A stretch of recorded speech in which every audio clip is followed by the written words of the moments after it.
I have slower reactions than others by nature. Jackson doesn't like me, but he has to take care of me as a boyfriend because of my parents' instructions that day. He misunderstood that I had laid hands on his beloved junior sister. He locked me in a small dark room that I feared the most. He warned in a flat tone, "Michelle, even if you're a fool, you must accept the punishment for your mistakes." This incident severely shocked me, leading to amnesia. When I woke up, I fell in love at first sight with John, Jackson's brother, who had been by my bedside. Jackson was completely flustered, half kneeling in front of me confessing, "I beg you to seriously think about it. I'm your boyfriend." I stood at the door of the teaching building, staring blankly at the intimate pair not far away. I don't know when it started, but Jackson began to pay special attention to his junior sister Lolita. But now I can't care about these. I ran to Jackson's side, pulling on his sleeve. Next to me, Lolita looked disdainfully at me, saying, "Jackson, your girlfriend is here again." Jackson calmly pulled back his arm. "What's up?" I pulled on him again and pointed to a German Shepherd nearby without a rope. "Jackson, I'm scared." He knew I had a psychological trauma from being attacked by a large dog when I was a child. But at this moment, he still withdrew his arm. With an indifferent expression, he distanced himself from me. "Michelle, this is the school, you can't fidget around in public places." I looked at him with confusion all over my face. A thin layer of impatience crept into Jackson's eyes and brows. "Forget it, you wouldn't understand even if I explained." Jackson didn't let me hold him and continued to discuss academics with Lolita side by side. I could only follow closely behind him. The German Shepherd's gaze was fixed on me all the time. I was scared, my shoulders trembling uncontrollably, sneaking glances at it from time to time, afraid it might pounce unexpectedly. As we got closer to it, it suddenly growled and rushed towards us. "Jackson." I closed my eyes, subconsciously seeking help. "Jackson." Lolita shouted at the same time. Jackson reacted the fastest and didn't hesitate to embrace me, both of us falling to the ground. A sharp pain shot through my knee. I looked down and saw a deeper wound caused by the sharp stone as we fell. On the other side, Lolita was knocked down by the German Shepherd, screaming in fright. Jackson heard her cry and immediately got up, running over to drive the German Shepherd away. He held her in his arms, comforting her with a tense expression. "Don't be afraid, let me see where you're injured." Trembling, Lolita cuddled in Jackson's arms, but the skin exposed by her half-sleeve dress showed no wounds. "Jackson, I forget where it bit me, but I feel sore all over." The boy's expression turned grave, he furrowed his brows slightly and lifted her up to go to the hospital. I staggered to my feet, calling him softly. "Jackson." He interrupted me coldly, "I know you're also injured." I'm at a loss. "Isn't it painful?" I froze. He seemed to have run out of patience, his voice filled with weariness. "The school clinic is ahead, go and take care of it yourself." Lolita may have been bitten by the dog, and I have to take her for a rabies vaccine immediately. My wound was on my knee, and even a slight movement would be painful. And it was still bleeding. It's hard to walk far alone. I shook my head, but Michelle. He seemed impatient to listen to me again, interrupting me repeatedly. "If you hadn't been staring at the dog and attracted its attention, it wouldn't have pounced." Lolita wouldn't have been injured. Silenced by his words, I couldn't bring myself to ask for help. Shortly after my father passed away, my mother was about to remarry abroad. Before she sent me to the Jackson family, she repeatedly told me, "Don't cause trouble for anyone. Because you are trouble." By the time the blood at the wound had coagulated, I went to the school clinic. Unfortunately, the school doctor was not there. So I had to return home first to clean the wound myself. I was somewhat surprised to see John sitting on the sofa. He had only graduated 2 or 3 years previously. Occasionally changing out of a suit and wearing a hoodie still gave off a cool, youthful vibe. "John." I walked over to the sofa and called out obediently. When John's gaze fell on my wound, his voice turned cold. "What happened?" I was about to answer, but the sound of the door opening came again from the hallway. Jackson came in holding Lolita, raising his eyebrows in surprise when he saw John. "John? When did you come back?" John didn't answer, squinting at the two of them with a smile. "Jackson, are you openly cheating now?" The melancholy that had been swirling in my heart was magnified countless times when he stood up for me. At this moment, I lowered my head, holding back the sourness creeping into my nose. Lolita, hidden in his arms, dared not speak. Instead, Jackson remained calm as ever.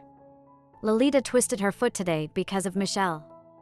I brought her back to take care of her for a few days, reasonable isn't it? With that said, he passed by me with Lolita in his arms, treating me as if I were invisible.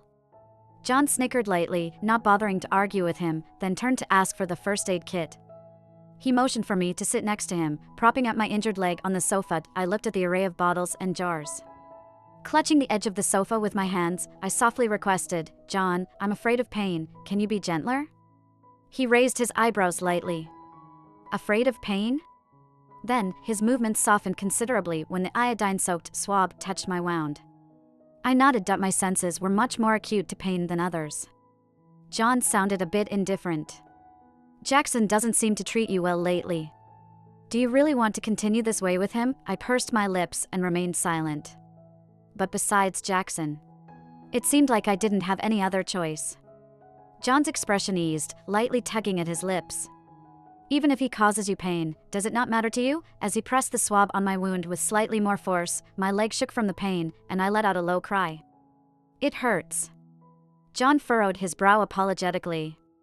I bit my bottom lip, almost crying from the pain. John knelt in front of me in slight panic, cupping my calf and gently blowing on the wound. "Is it okay?" the boy asked gently, his movements even more careful. I felt some relief and nodded. "What are you two doing?" Jackson stood at the top of the stairs, looking down at us. He walked up to John and extended his hand. "John, you don't need to take care of Michelle anymore. My girlfriend, I'll take care of her myself." John gently placed my leg back on the sofa before standing up slowly. He smiled at Jackson, neither smiling nor not smiling. "So, you're going to openly cheat?" The melancholy that had surrounded my heart was multiplied many times by his defense for me at that moment. I hung my head, restraining the acidic sensations creeping up in my nostrils. I was sitting at the head of the bed, hugging my knees, unable to control my yearning for my mother at night. Holding my phone, staring at the familiar yet unpressed number on the screen, hesitating to dial. She warned me that she was starting a new life abroad and asked me to forget about her. She raised me until I was 18, without any complaints. I didn't have the right to disturb her life anymore. Until the early hours of the morning, I kept thinking about what I had done wrong or what wasn't good about me that made one after another person abandon me. The faint sound of an argument outside the room interrupted my thoughts. I opened the door and followed the sound to the study room of my uncle. "Jackson, how can you bring a stranger home? How does that make Michelle feel?" There was unmistakable anger in my uncle's restrained words. "How could you treat Michelle like this? Have you no conscience?" "Just stop it," Jackson interrupted coldly. "You always bring up her dad helping our family. Is this kind of moral blackmail fun? I just can't stand her. Is it wrong to want to date a normal girl? Why don't you let my brother marry her?" Next second, a loud slap resounded in the room. I didn't really pay attention to what they were saying after that. I just walked back to my room in a daze. I finally understood that I wasn't good enough, not likable enough. I touched my head and sighed in frustration. I almost forgot. I'm a fool. Even though my father always comforted me, saying that my brain just reacts slower than others and that I need more time to think things through, but at this moment I had to admit it. I was seen as a misfit in everyone's eyes. The next morning, seeing Jackson carrying Lolita to the dining table and gently placing her down, I started considering the idea of leaving for the first time. When I looked away, I unexpectedly met eyes with the main figure, John. He smirked and pursed his lips, then glanced away, no longer paying attention to me. Lolita was beaming with smiles. "Dumb sis, you're so lucky. Staying at Jackson's place, not having to do any work at all." John tapped the table with his fingers, looking at Lolita provocatively. "What did you call her?" Lolita innocently blinked and replied, "She's the same age as me, so it's right to call her sis, right, big brother?" John looked her up and down with a not-so-polite gaze. "Who's your brother?" He seemed genuinely puzzled. Lolita blushed and stammered, unable to speak. Jackson, not tolerating it, intervened. "John, stop harassing Lolita." "Shut up." John looked at him coldly, maintaining a polite smile. "Do I need your permission to speak here?" John, the heir apparent, possessed far superior business acumen than Jackson, which destined him to have absolute decision-making power in the house. Although Jackson's face turned pale with anger, he didn't say a word. John still appeared polite and courteous, but somehow gave off a pressuring vibe. He smiled gently at Lolita. "Aren't you going to apologize?" The girl bit her lip and turned towards me, apologizing repeatedly. I didn't know you didn't like that nickname. Sorry, Michelle. I didn't mean to insult you. I've always thought it was a term of endearment, meaning you are cute. I stared at the fried egg on my plate, frustratedly poking at it with my fork. Muttering to myself, if you like it so much, why don't you change your name on your ID to Dumb? John chuckled softly. Looking into my eyes, he softened once again. John had been with the company for less than 2 years and often went on business trips. That day, when I saw him change into a shirt and pants, I knew he was off to work. Ignoring Jackson's warning, he calmly administered my medication, whispering, "Call me if anything comes up." Pausing for a moment with the cotton swab, he pressed it down again. "You can call me even if there's nothing." "Thank you, John," I replied, resting my hands on the couch, leaning back slightly. Instead of getting up immediately after giving me the medication, John leaned over towards me, locking his gaze onto mine. "What if you're being bullied?" "What should you do?" My mom always told me to be a bit cowardly, to endure if I can. But my intuition told me that this wasn't the answer John wanted to hear. After much thought, I tilted my head to meet his gaze and hesitantly uttered 2 words, "reported." John chuckled softly and nodded. "That works too. But the most direct way is to fight back. Nobody has the right to make you feel miserable." John was away on a business trip for a week, and I held on to these words for the entirety of his absence. As he was about to return, Lolita unexpectedly approached me. She stopped me in the staircase, wearing a smile that didn't reach her eyes, and questioned me. "What will it take for you to break up with Jackson? Please, spare him, okay?" Instinctually, I tried to bypass her and pretend I didn't hear, retreating back to my room. But remembering John's words, I froze in my steps. I retorted seriously, "1 word at a time. It seems like it has nothing to do with you." Lolita patiently shook her head. "It does, because I want to be with Jackson." I stared at her. "Then you should go tell Jackson." Although, after a week of struggles, I had planned to end this relationship that was only in name. Lolita suddenly glanced behind me and smiled insincerely. "Do you believe that I can make Jackson dump you in the stupidest way?" With that, she harshly pinched my arm, her nails almost digging into my flesh. I winced in pain, attempting to pull my arm back, but Lolita's grip was strong, and I couldn't move. In a panic, I subconsciously pushed her away. It wasn't forceful, but she immediately fell down the stairs. "Lolita!"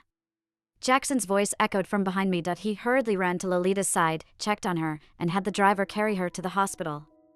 In the vast mansion, only Jackson and I were left. He approached me with an expressionless face, but I felt a chill running down my spine, backing away involuntarily. "Jackson, it was not intentional," I tried to explain in panic. He cornered me against the wall, his dark eyes seemingly bottomless. "Michelle, I'll ask you once. Did you push her?" I tried to explain frantically. "No, it wasn't. It was because." "Did you or did you not push her?" He suddenly raised his voice, making me turn pale instantly. As I looked at the menacing young man in front of me, I subconsciously reached for my phone to call for help. "I need to call John." Enraged, Jackson snatched my phone and fiercely smashed it against the floor. He pressed my shoulders against the wall, not letting me move. "John?" He chuckled coldly. "When did you become so intimate with him?" "Michelle, just remember, I'm your boyfriend." Shaking my head slightly, I spoke softly. "You're not anymore." "Jackson, let me go." I tried to push his shoulder, protesting softly. "I dislike you. I don't want you anymore." He laughed lightly, as if he heard a ridiculous joke. "Oh, is that so?" He smiled faintly. "Even if you don't want to." He dragged me to the storage room at the far end of the 2nd floor. "Michelle, even if you're a fool, you have to accept the consequences of your actions." I looked at the room, with no windows, resembling a prison cell, fear creeping over me. "Don't lock me in there." "Jackson, please," I struggled, from incoherent explanations to desperate pleas. It was her intention to make me push her. "Jackson, no. I'm scared of the dark. I don't want to go in there." Ignoring my cries, he locked me in the storage room. "I have to go to the hospital now to take care of Lolita. I hope that when I come back, you would have reflected on your actions. Admit your mistake voluntarily and apologize to Lolita." The room was extremely sealed, with no light coming in. I even wondered if there would be enough oxygen, suffocating and dying in there. Initially, I tried to knock on the door for help. Then, I collapsed into tears, screaming at the top of my lungs.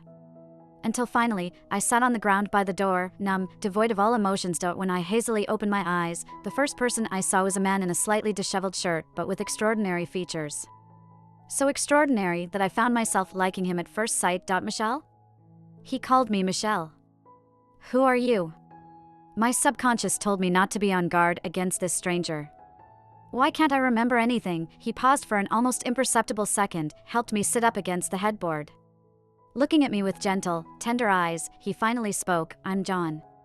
He brushed my hair behind my ear, introducing himself calmly. Also, your fiancé. He was my fiancé. It felt like discovering a hidden treasure in a blind box. My eyes lit up with joy.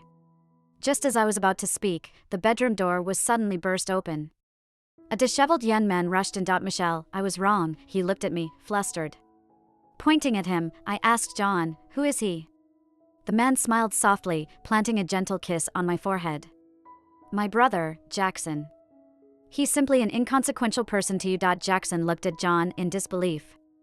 John, have you gone mad? He glanced at me, his expression dark and focused. For a long time, I was utterly perplexed by the complex expression he wore at that moment. Seeing my puzzled look, he suddenly burst into laughter. So, it's like this. You really don't understand anything, do you? He fixed his gaze on John. Of course. If you're willing to take over, that would be perfect. But are you sure you can endure forever being the one playing second fiddle? As they exchanged words, Jackson was left stuck in his tracks by John's statement. Jackson's gaze fell on my face, staring at me intently with a darkened expression. Seeing the mixed emotions he displayed at that moment, he suddenly smiled. So that's how it is. A clueless expression, as if I didn't understand anything. He gazed steadily at John. Sure. If you want to take charge, that's even better. But I hope you can still be this defiant in some time. In the evening, when the doctor came to check on me, he left with a cryptic statement. Michelle seems to have stimulated her nervous system due to this incident, and perhaps might become a normal individual. John looked indifferent and did not agree with him. She was just a normal person. I began to doubt if I had been abnormal before, or foolish. And this speculation was confirmed that night when Jackson brought a girl named Lolita home. She saw me and immediately let out a frightened cry. Like she had seen some ferocious beast, she rushed into Jackson's arms. Miss Tao, I was wrong. I didn't know you disliked me so much and didn't want me to stay here. I'll leave now, please don't push me again. She reached up to push Jackson's chest up. Put me down, Jackson. I want to go back to my own home. She said, tears welled up in the corners of her eyes, looking hurt and vulnerable. Jackson's cold gaze fixed on me. Michelle, apologized to Lolita. Just as John sitting next to me was about to speak, I jumped in first. Evidence, in an instant, everyone looked at me. The air seemed to freeze, abnormally quiet. I was still munching on chips, tilting my head to look at Lolita. You say I pushed you, do you have any evidence? I don't remember anything. I can't just believe whatever you say, right? If someone tells me tomorrow that I have killed someone, do I have to jump off a building to atone for it? John was the quickest to react, propping his temple with interest, looking at me. After a moment of contemplation, I offered him a chip. If you want to eat, you can just take it. Staring at me like that is a bit embarrassing. I added hesitantly, if you're my boyfriend, you don't need to be polite with me. He chuckled softly and nodded in agreement. Lolita's face went blank for several seconds before stiffly responding, it was an emergency at the time, I didn't have time to record anything. I interrupted her, well, that's too bad. Empty talk like this won't make me agree. Ignoring the confrontation in front of me, I continued to share snacks with John. In the middle of the night, a sudden storm caused a power outage in the villa. The pitch-black room made me suddenly feel uneasy. Without even putting on shoes, I hurried to the door of John's room. The knocking not only woke up John, but also Jackson in the next room. I felt awkward, nervously fidgeting my hands behind my nightdress. John, I'm a bit afraid of the dark, can I sleep with you tonight? No, was Jackson's immediate response. He furrowed his brow. Could you show a bit more self-respect? I found my little brother-in-law really annoying. I questioned him expressionlessly, are you jealous? Before I could hear what he was about to say, John pulled me into the room. The door slammed shut behind us. Why waste so many words? Flakes of black hair fell across his forehead, temporarily concealing his typically distant demeanor. He still looked like an ordinary college student. Suddenly, a thunderous roar of thunder and lightning erupted outside. I shivered, grasping the corner of his sleepwear. So, can I sleep with you? He lightly squeezed my hand, pulling me towards the bed. Turning back to give me a casual glance, he said, "Sleep with your boyfriend, why ask so many questions?"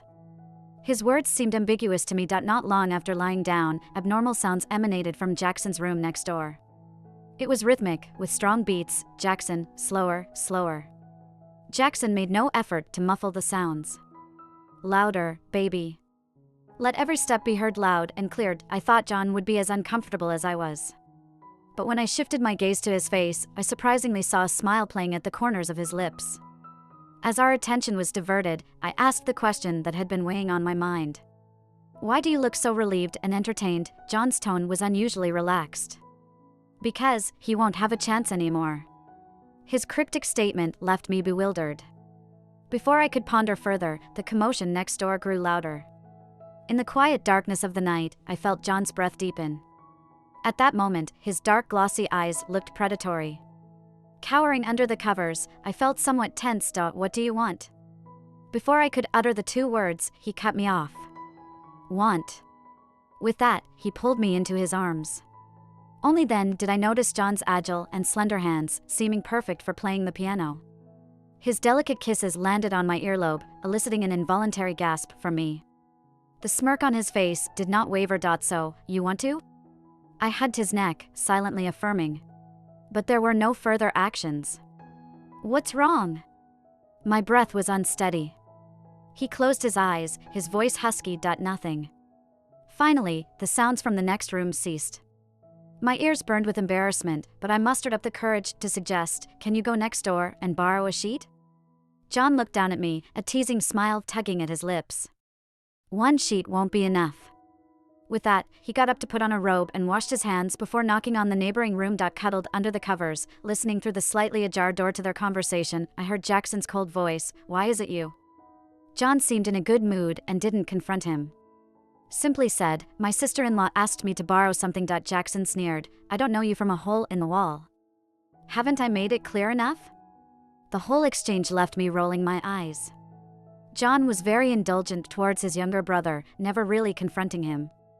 "Gentle," he said, "my girlfriend asked me to borrow something." "Speak up, pumpkin." Pause. 3 sheets, for starters. A few seconds later, Jackson cursed under his breath, then said sharply, "Stop pretending."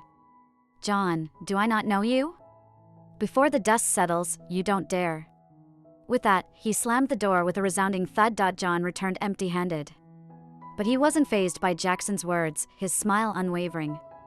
Back in bed, he simply held me in his arms, not making any advances, looking rather relaxed. Casually stroking the back of my head, he decided not to borrow and said, "I'll buy one tomorrow." After saying that, he closed his eyes to sleep. I lifted my head from his embrace, feeling unsure. "John, don't be so selfish." He looked at me, eyes drooping.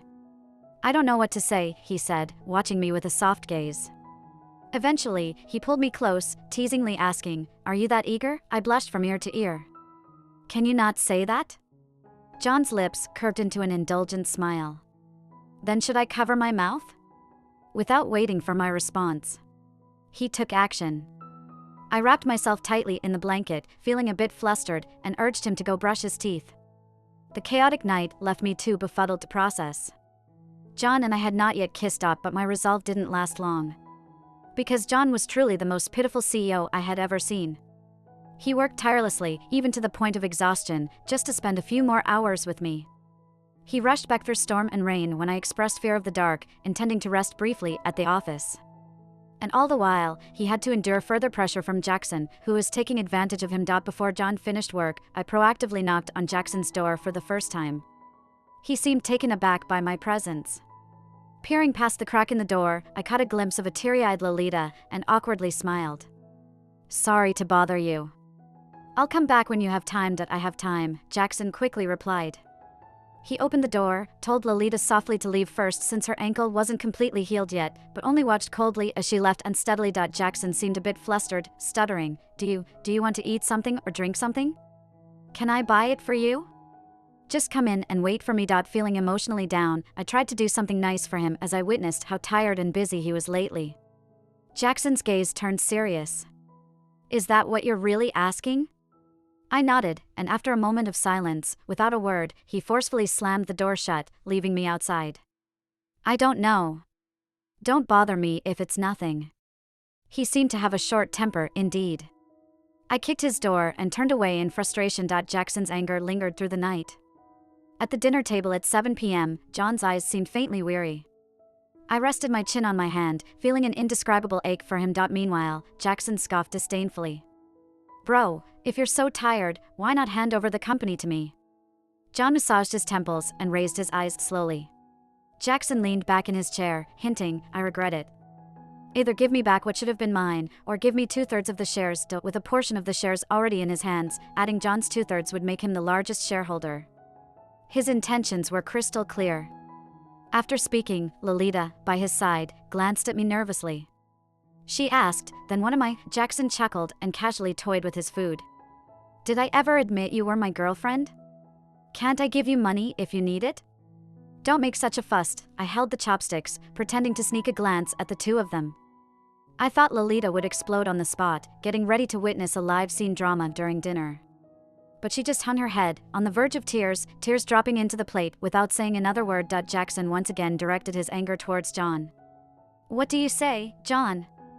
I know you won't give up your inheritance rights, so just give back what should rightfully be mine. I just wanted to. He was getting impatient to the point of calling him by name. Although I didn't know what puzzle he was playing at, I was quite angry.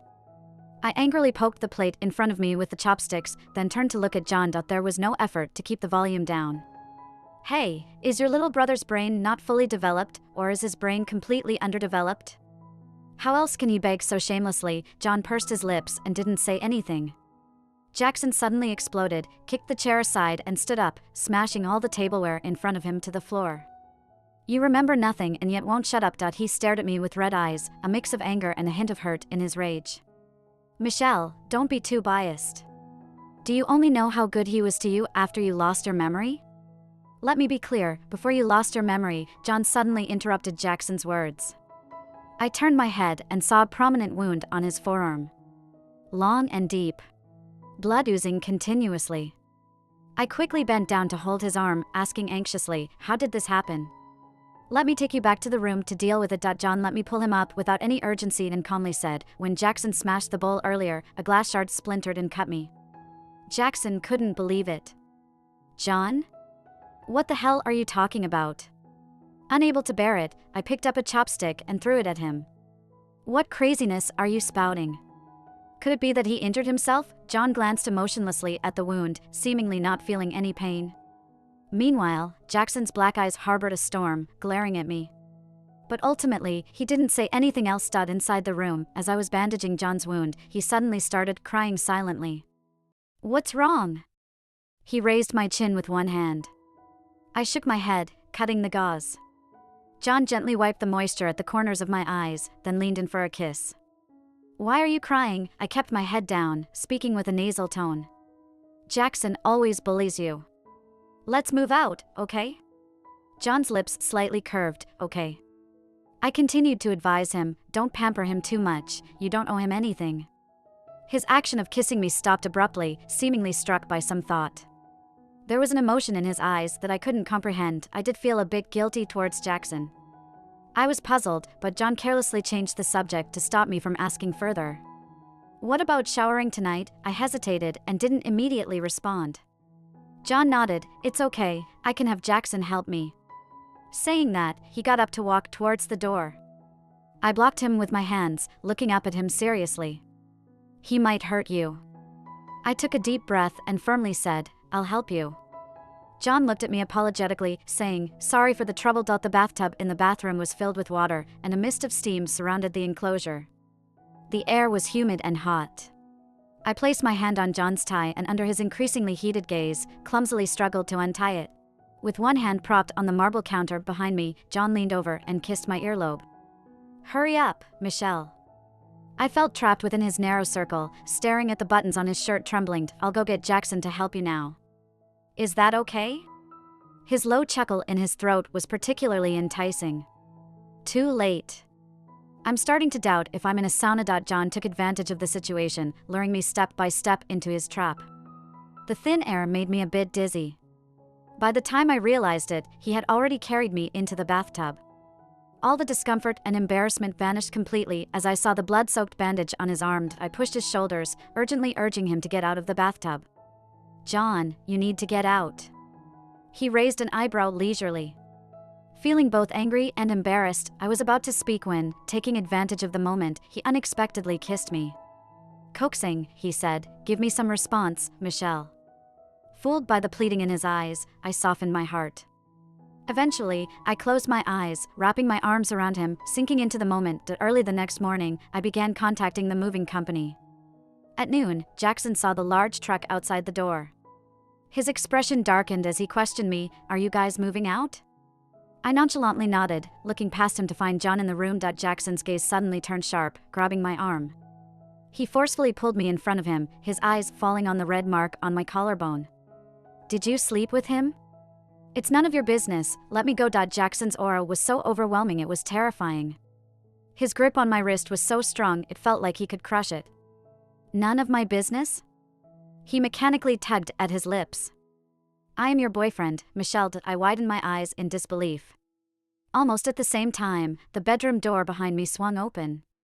There was no sound, but I knew John was standing there. Jackson's gaze shifted from me to behind me, his eyes full of provocative dominance. He laid everything out for me. But the person he described himself as being was very different from the one who liked me, sacrificed for me, and was resentful of not having me by his side. That took me a long time to process it all. After a while, I easily broke free from Jackson's grip, walking over to John. Silently, I locked eyes with him. Jackson sneered, "So, he deceived you, took my place, and shamelessly touched you." John remained calm, showing no emotional fluctuations from Jackson's words. Grabbing his cold hand, I realized the tension concealed under his composed exterior. "John, can you tell me about the time before I lost my memory?" He looked at me for a while before speaking. "I did deceive you." I nodded. "And then?" I asked. "How did we get along before I lost my memory? And how did you see the way Jackson and I interacted?" Finally, a layer of vulnerable emotions surfaced in his eyes. He slowly recounted another perspective of me. John concluded, "I don't regret deceiving you the moment you woke up. If given the chance, I would make the same choice again." Jackson snorted behind us. Holding John's hand firmly, I squinted and smiled. "If given another chance, let's not go back to when I lost my memory. Let's go back to the day when I was brought home, and you were the first to hold my hand before Jackson. It would save us from a lot of detours." John embraced me, and I pretended not to notice his reddened eyes, probably concealing his emotions. That day, Jackson couldn't let it go, asking me why I ultimately chose John. I pondered for a moment, answering succinctly, "Because he likes me, he's very good to me." I had heard from my aunt's admiration before, "John has always been consistent with you." Now I understood what she meant. There was no change due to my foolishness or normalcy. He likes me. He always liked me. Nonetheless, Jackson's voice was rough, "And I like you too. Michelle, I didn't like you before. Or I wouldn't have allowed you to stay by my side for so long. I just didn't realize it sooner." That's not true. He had always been unwilling.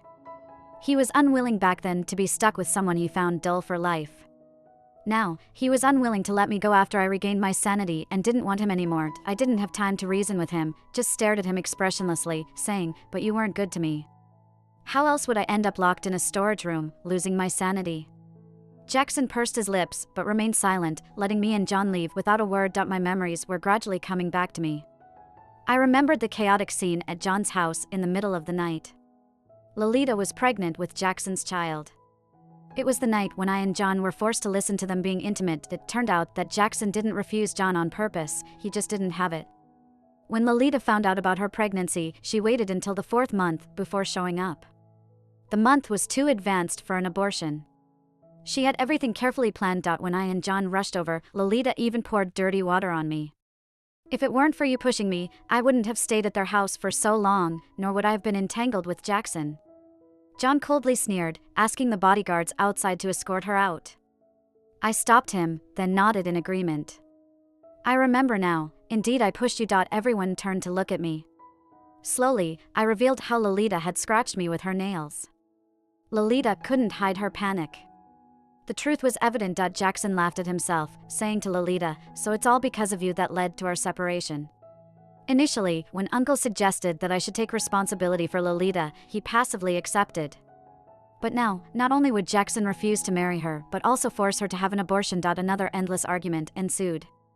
I pulled John out of the murky atmosphere. He asked, "Have you remembered everything?" I nodded. Then stood on tiptoe, hugging his neck, and kissed his cheek. "Thank goodness I remembered. Why?" John held onto my waist. I rubbed his nose at this height. Because actually, at that time, I was planning to break up with Jackson. I'm not sure if I had started to like you at that time. But every night you were away on a business trip, I missed you a lot, really missed you, John. He pursed his lips and leaned in to plant a kiss on the corner of my mouth. Me too. There was a stretch of road on the way home without streetlights. Coupled with the overcast sky tonight, it was pitch black. I realized suddenly that I wasn't as afraid of the dark as I used to be. I held John's hand and idly asked him, "Which version of me do you prefer, the slow-reacting me or the present me?" Just when I thought he would say he liked both versions, he chose the latter. Why? I stopped in my tracks and turned back to question him. John calmly looked back at me. "I will still have a lot of business trips in the future and cannot guarantee being there for you all the time. Moreover, I am 5 years older than you and statistically will probably pass away before you. Michelle." There was a sense of the future in his words. The present you is strong and won't allow yourself to be bullied anymore. Even if someday you stop liking me, I can let you go with peace of mind. I focused on the key point and asked in dissatisfaction, "Why wouldn't it be you not liking me and then abandoning me?" "Because I will definitely always like you." How fortunate. I stood in front of him, seeing nothing but each other in our eyes. There was only the two of us, no one else in sight. In this moment, you were all around me. I echoed his commitment. "Me too. I will absolutely always like you too."